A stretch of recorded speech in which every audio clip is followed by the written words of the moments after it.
Bonjour à toutes et à tous, c'est Stéphane et Safran qui est juste sur le bureau, vous ne le voyez pas, ne faites pas tomber ma lampe Safran. Ah ben voilà, vous avez un petit extrait de Safran qui me cache un tout petit peu la vue. Pour la chaîne fois je vous remercie de me retrouver chez moi et donc chez vous, j'espère que vous avez passé un bon réveillon. J'espère que vous avez passé un bon réveillon. Malheureusement, tout le monde n'a pas passé un bon réveillon, c'est le moins qu'on puisse dire. Il y a un cheminot qui malheureusement a mis fin à ses jours. Voilà, qui s'est jeté sur les voies pendant qu'il conduisait un train. C'est épouvantable. Pour en arriver à un geste aussi désespéré, il faut vraiment avoir perdu tout espoir, quoi. Il faut se sentir tellement seul. On en oublie presque que lorsque des personnes du service public travaillent, le 24 décembre, ils travaillent pour nous et que pendant qu'ils travaillent pour que nous, on puisse aller retrouver les gens qu'on aime, nos proches, nos familles, etc., eux, ils en sont éloignés. Et donc, voilà, ce pauvre homme a choisi de mettre fin à ses jours. Et ce qui est assez hallucinant, c'est que plutôt que d'avoir le moindre témoignage de compassion, BFM TV va donner la parole aux personnes qui étaient bloquées dans le train. Ça a duré 10 heures parce qu'il y a des personnes qui travaillaient pour la SNCF qui ont tout fait, qui ont essayé de le ranimer, je crois, qui ont essayé de lui venir en aide. Bon, malheureusement, il était décédé quasiment sur le coup.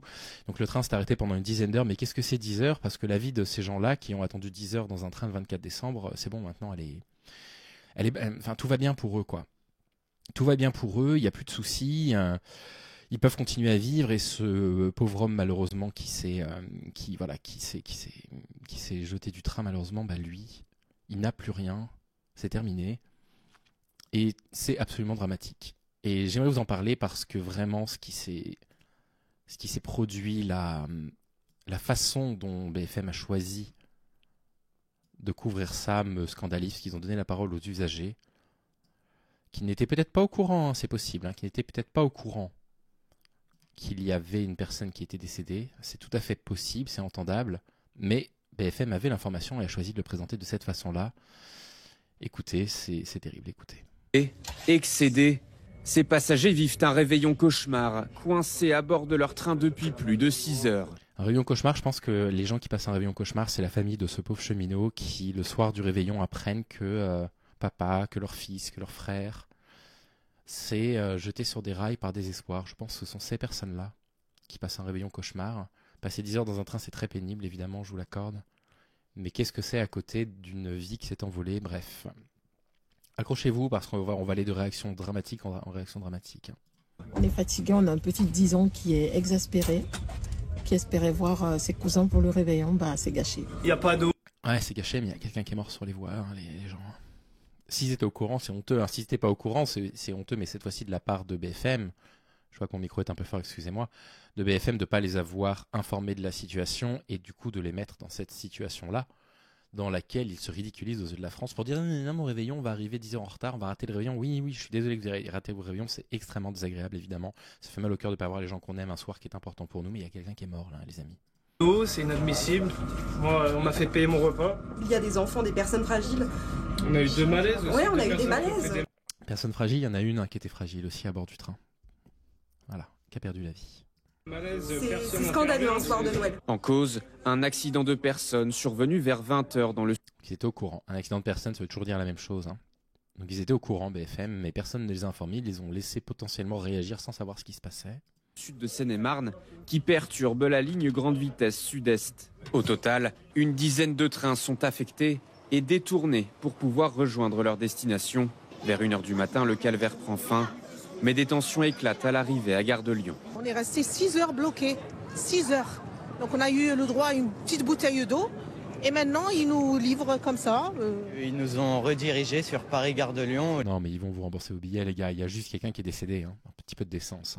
Au lieu de Charles de Gaulle. Là on arrive, il est 1h, l'heure à laquelle normalement on sort tous de nos réveillons, voilà. Malgré la déception, certains essayent de garder le sourire. On a un peu raté le réveillon, mais au moins on s'en souviendra de celui-ci. On va se rattraper demain, mais bon, il faut relativiser, il y a pire. La SNCF a fait appel aux taxis parisiens pour venir chercher les gens à la sortie de la gare et qu'ils puissent enfin rentrer chez eux. Vous voyez quoi, la SNCF leur paye le taxi pour qu'ils puissent rentrer. Bon, je veux dire, tout va bien quoi. Tout va bien, sauf que non. Sauf que vous avez l'actuel ministre des Transports, Philippe Tabarot, qui a pris la parole sur la question, c'était de nouveau relayé par BFM TV pour dire cette chose-là. Écoutez. pu passer à côté d'une très grave catastrophe parce que le conducteur a souhaité mettre fin à ses jours, je dirais, dans une démarche solitaire. Ça aurait pu être plus grave s'il avait souhaité faire dérailler son train, ce qui aurait pu être une des hypothèses également. Mais qu'est-ce que c'est que ces propos, mais honteux, enfin...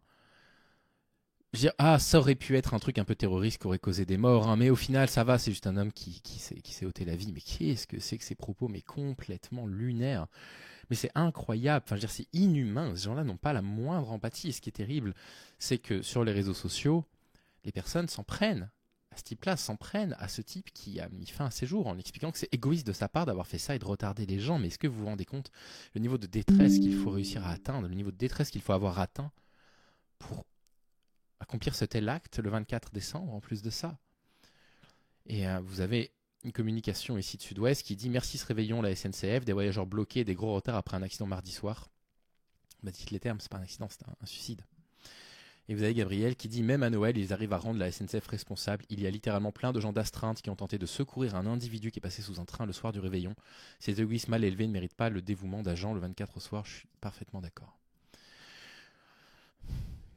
Qu'est-ce que vous voulez que je vous dise ? C'est une façon de gérer l'information qui est absolument honteuse. Vraiment, moi, je serais la famille, mais je porterais plainte contre ces types-là. C'est d'un niveau de violence, je trouve, symbolique, vraiment dramatique.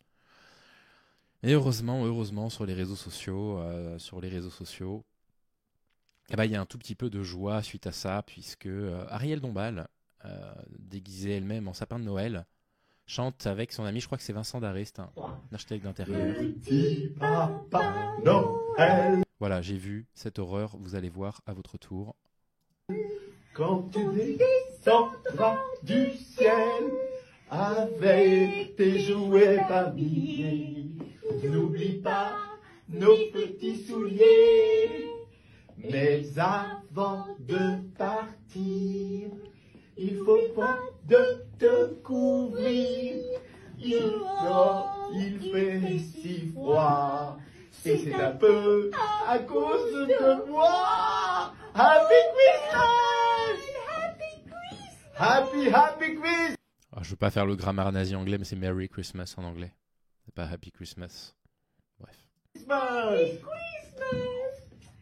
Voilà, c'était très gênant, mais bon, j'ai vu, vous allez voir, il n'y a pas de raison. Hein. Bref, tout ça pour revenir au sujet d'origine. Je suis assez catastrophé de voir à quel point, en fait, la vie humaine dans les médias n'a strictement aucune valeur. On le voit avec la façon qu'ils ont eu de couvrir ce qui se passe en Palestine, où ils ont refusé, et ils refusent toujours, BFM TV, de donner le nom des personnes qui décèdent en Palestine. On a le nom des soldats israéliens qui meurent, et c'est bien, c'est une bonne chose. Je veux dire, il faut aussi humaniser les personnes qui décèdent. Mais la population qui se fait le plus exterminer, là, vous savez que c'est quasiment que des femmes et des enfants qui sont massacrés à Gaza, c'est pas les Israéliens, ce sont les Palestiniens. Et la façon qu'ils ont comme ça de tout le temps essayer de faire passer ça pour des sortes d'accumulation de faits divers, simplement des chiffres, est assez représentatif de, je trouve, le respect qu'il témoigne pour la vie humaine. Et là, on le voit avec cet événement, il y a un homme qui a mis fin à ce jour le 24 décembre. C'est un truc qui peut faire la une des journaux télé s'ils étaient de gauche pour pouvoir dire mais comment se fait-il ? Quelles sont les conditions matérielles de travail dans lesquelles cet homme exerce sa profession qui le pousse pendant qu'il est en train de travailler ? C'est évidemment un acte hautement symbolique à mettre fin à ses jours d'une façon aussi violente. Se jeter sur les rails, vous voyez ce que je veux dire ? Et il y aurait toute une série de choses à se poser, c'est-à-dire qu'on pourrait partir de ce fait divers pour avoir une réflexion politique beaucoup plus générale sur les conditions de travail des employés en France, en particulier évidemment des fonctionnaires qui travaillent pour nous le 24 décembre, je vous le rappelle. Mais au lieu de ça, ils choisissent de prendre l'angle des usagers mécontents, probablement qui ne savaient pas ce qui s'était passé parce qu'ils n'auraient peut-être pas tenu ces propos-là, mais en plus de ça, c'est les piéger. Moi, très sincèrement, je suis bloqué 10 heures sur des voies et je ne sais pas ce qui se passe. Et on ne me dit pas qu'il y a un accident de voyageur. Et BFM TV me dit, alors, comment vous vous sentez ? Évidemment que je vais dire comme, oui, c'est honteux, punaise, on est le 24 décembre, je vais avoir 10 heures de retard sur mon réveillon, je vais arriver quand tout le monde sera couché et mon réveillon est gâché. Et si derrière j'apprends ce qui s'est réellement passé et que BFM avait l'information et m'a fait parler simplement pour faire leur petit reportage sensationnaliste là, mais vraiment, moi je vous dis, je porte plainte contre eux. Parce que c'est de la manipulation d'avoir fait ça à ces gens. Après, s'ils étaient au courant, c'est des ordures d'avoir agi comme ça. Mais s'ils n'étaient pas au courant de ce qui s'est produit, mais vraiment, BFM avoir voulu instrumentaliser La détresse d'une personne qui travaille à la SNCF dans les conditions qu'on connaît, parce que ça fait longtemps que les cheminots à la SNCF nous disent qu'ils travaillent dans des conditions catastrophiques. Allez voir un petit peu Révolution permanente, ce qu'ils en disent, parce qu'ils en parlent assez souvent. Allez voir Padu qui parle énormément des conditions des cheminots en France. Voilà. Ne pas rebondir là-dessus pour parler de ça, mais rebondir dessus simplement pour dire regardez, ils sont excédés, les utilisateurs, je trouve ça honteux, et quel manque de respect de la vie humaine, vraiment. Bref, voilà pour la vidéo du jour. Désolé, c'est comme ça. Prenez soin de vous et à bientôt. Salut.